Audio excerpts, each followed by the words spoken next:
नमस्कार किसान साथियों। आज की वीडियो में बात करेंगे गेहूं के अंदर हल्का आपको जो पीलापन है वो पानी लगाने से बाद या फिर पहले आपको दिखाई देता है, तो ये किस कारण होता है और इसका जो हम सस्ता इलाज है वो कैसे कर सकते हैं।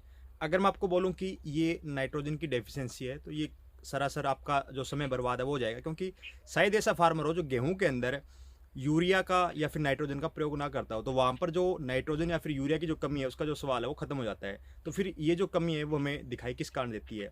या तो ये हो सकता है कि ये सल्फर की डेफिशिएंसी हो, या फिर एक न्यूट्रेंट आता है मैग्नीज। मैग्नीज और मैग्नीशियम दोनों के अंदर काफ़ी सारी जो किसानों को कन्फ्यूजन है वो होती है। दोनों में बेसिकली फ़र्क क्या है, वो जो वीडियो आपने डाली हुई है, अगर किसी किसान ने नहीं देखी है तो आप नीचे कमेंट करिए, मैं आपको वहाँ पर उस वीडियो का जो लिंक है वो शेयर कर दूंगा। मैग्नीज की जो डेफिशिएंसी है उसे पहचान करना काफ़ी आसान रहता है। जब भी आप पत्तियां देखोगे, कुछ एक मैं आपको फ़ोटो भी शेयर कर रहा हूँ, ताकि अगर आप फोटो को देख लोगे तो बड़ा जल्दी पहचान जाओ कि ये मैग्नीज की कमी है।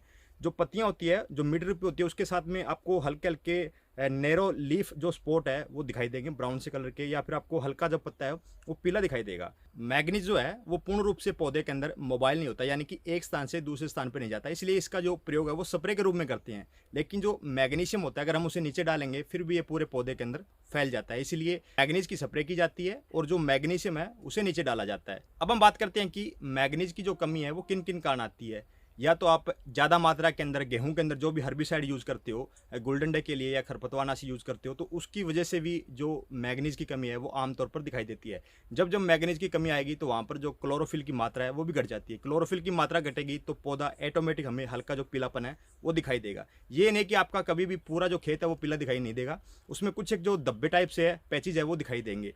होता क्या है कि जो हमारी नरमे वाली फसलें हैं उनके अंदर जो मैग्नीज की कमी है वो मेनली ज़्यादा मात्रा में देखने को मिल जाती है। या फिर जिस खेत के अंदर डबल जो सुहागा है वो लगाओ, यानी कि जो मिट्टी है वो कंप्रेस हो, तो वहाँ पर इसकी जो कमी है वो कम देखने को मिलती है। अक्सर आप लोग नोटिस करो कि जब भी हम गेहूं की बिजाई करते हैं तो जहाँ पर जो ट्रैक्टर के टायर है वो निकले हो, तो उस लाइन के अंदर जो मैग्नीज की कमी है वो आपको दिखाई नहीं देगी। किसान साथियों, ये कोई महंगा न्यूट्रेंट नहीं है, काफ़ी सस्ता है। अगर आप इसका स्प्रे कर लेते हो तो आपको 3-4 जो बेनिफिट आपको मैं बता देता हूँ। एक तो क्लोरोफिल की मात्रा को बढ़ाएगा, क्लोरोफिल की मात्रा बढ़ेगी तो वहाँ पर आपको ग्रोथ वाला जो सिस्टम है वो डालने की आवश्यकता नहीं पड़ेगी। दूसरा, इस स्प्रे के साथ आप जिंक ले सकते हो, 125 ग्राम चिलेटेड जो जिंक आती है उसको आप स्प्रे कर सकते हो। इसके साथ साथ मैग्नीज के साथ अगर आपको कोई किसान ये कहता है कि मुझे ग्रोथ करवानी हो, अच्छे जो फुटाव वगैरह हो, तो आप क्या करते हो कि इसके साथ में ह्यूमिक एसिड जो आता है लिक्विड फॉर्म के अंदर वो आप ले सकते हो। यानी कि 3 चीज़ें होगी, एक तो मैग्नीज, दूसरा जिंक और तीसरा हमारा क्या ह्यूमिक एसिड। अगर आप इन तीनों को मिला करके 1 एकड़ में 150 से लेकर 180 लीटर पानी का यूज़ करते हो तो आपके खेत के अंदर जो गेहूं के अंदर शानदार रिजल्ट है वो आपको देखने को मिलेंगे।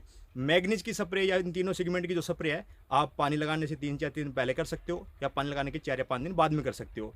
हर्बिसाइड के साथ या किसी अन्य दवाइयों के साथ कृपया करके इसे ना मिलाएं, क्योंकि मैग्नीज जो है बेसिकली फॉस्फोरस के साथ इसका जो कम्बिनेशन है वो कभी भी नहीं होता है, तो कृपया करके ऐसा ना करें। आपने यूरिया जो है वो नीचे दे रहे हो, बाकी आपने डीएपी फॉस्फोरस डाला ही हुआ है, तो कमी किस चीज़ करेगी, मैग्नीज, जिंक और ह्यूमिक एसिड, जो तीनों चीज़ें हैं वो डाल करके आप स्प्रे कर सकते हो। आपके खेत के अंदर जो रिजल्ट है वो काफ़ी एक्सीलेंट देखने को मिलेगी। उम्मीद करता हूँ किसान साथियों जानकारी आपको अच्छी लगी होगी। अगर जानकारी अच्छी लगी हो तो अपने चैनल को सब्सक्राइब जरूर करें। धन्यवाद किसान साथियों।